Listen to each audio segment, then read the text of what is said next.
नमस्कार। शुरुआत करते हैं आज की एक बड़ी और अहम खबर से, जो सेवानिवृत्त आईपीएस अधिकारियों के वेतन, पेंशन और वसूली से जुड़े मामलों पर दूरगामी असर डाल सकती है।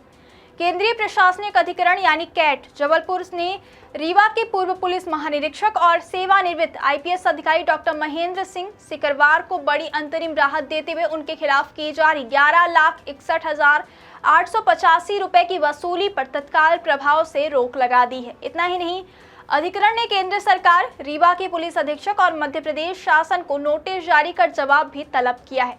आइए जानते हैं कि आखिर पूरा मामला क्या है और कैट ने किन आधारों पर यह महत्वपूर्ण आदेश दिया है।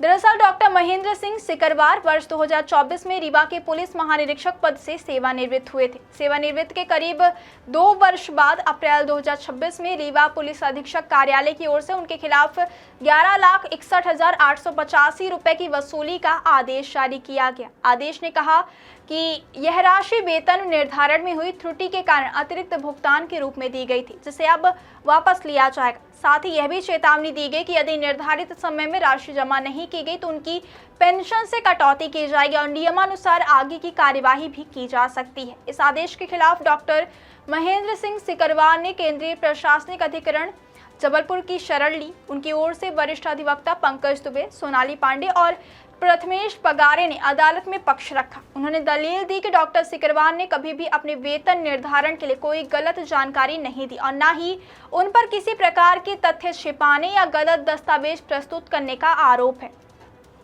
इसलिए वर्षों बाद उनसे इतनी बड़ी राशि की वसूली करना पूरी तरह अनुचित और कानून के विरुद्ध है। याचिका में यह भी बताया गया कि पूरा विवाद वर्ष 2012 से जुड़ा है। उस समय डॉक्टर सिकरवार ने कनिष्ठ एक आईपीएस अधिकारी का वेतन उससे अधिक निर्धारित हो गया। इस वेतन विसंगति को दूर कराने के लिए स्वयं डॉक्टर सिकरवार ने अपने नियोक्ता के समक्ष अभ्यावेदन प्रस्तुत किया था। इसके बाद संबंधित विभाग ने उनके वेतन का पुनर्निर्धारण किया। जो अंतर की राशि बनती थी उसका एरियर भी उन्हें विधिवत भुगतान किया गया, यानी वेतन निर्धारण और एरियर का भुगतान विभागीय प्रक्रिया के तहत हुआ था। इसमें डॉक्टर सिकरवार की ओर से किसी प्रकार की गलत जानकारी देने या धोखाधड़ी का कोई आरोप नहीं है। याचिकाकर्ता की ओर से यह भी महत्वपूर्ण तर्क रखा गया कि भारतीय पुलिस सेवा यानी आईपीएस अधिकारियों के नियोक्ता भारत सरकार का गृह मंत्रालय और कार्मिक एवं प्रशिक्षण विभाग यानी डीओपीटी है। ऐसे में रीवा के पुलिस अधीक्षक द्वारा सीधे वसूली आदेश जारी करना अधिकार क्षेत्र से परे है। इसी आधार पर इस आदेश को चुनौती देते हुए इसे निरस्त करने की मांग की गई।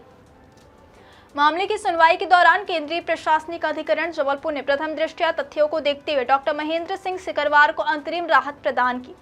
अधिकरण ने 11,61,885 रुपए की वसूली पर तत्काल प्रभाव से रोक लगा दी। साथ ही केंद्र सरकार, मध्य प्रदेश शासन और रीवा पुलिस अधीक्षक से इस पूरे मामले में विस्तृत जवाब मांगा है कि आखिर किस आधार पर यह वसूली आदेश जारी किया गया और इसका कानूनी आधार क्या है। फिलहाल कैट के इस अंतरिम आदेश से डॉक्टर महेंद्र सिंह सिकरवार को बड़ी राहत मिली है। अब उनकी पेंशन से किसी प्रकार की कटौती नहीं की जा सकेगी जब तक कि मामले की अंतिम सुनवाई पूरी नहीं हो जाती। अब सभी की नज़र अगली सुनवाई पर होगी, जहां सरकार और संबंधित विभागों को अपना पक्ष रखना होगा। यह मामला इसलिए भी महत्वपूर्ण माना जा रहा है क्योंकि यदि अंतिम निर्णय डॉक्टर सिकरवार के पक्ष में आता है तो भविष्य में सेवानिवृत्त अधिकारियों के खिलाफ वर्षों बाद की जाने वाली वसूली के मामलों पर भी इसका प्रभाव पड़ सकता है। फिलहाल इस पूरे मामले में अंतिम फैसला आना भी बाकी है, लेकिन कैट जबलपुर के इस अंतरिम आदेश ने डॉक्टर महेंद्र सिंह सिकरवार को बड़ी कानूनी राहत जरूर दी है। क्या आप हड्डी, जोड़ या कैंसर जैसी गंभीर बीमारी से परेशान हैं? तो अब निराश ना हो। रीवा के आरोग्यम कैंसर एवं ऑर्थो केयर सेंटर में पाइए सटीक इलाज। मिलिए हड्डी जोड़ रोग विशेषज्ञ डॉक्टर पुष्पेंद्र तिवारी और कैंसर रोग विशेषज्ञ गोल्ड मेडलिस्ट डॉक्टर आराधना त्रिपाठी से। हमारा पता है श्याम कॉम्प्लेक्स, नया बस स्टैंड, रीवा।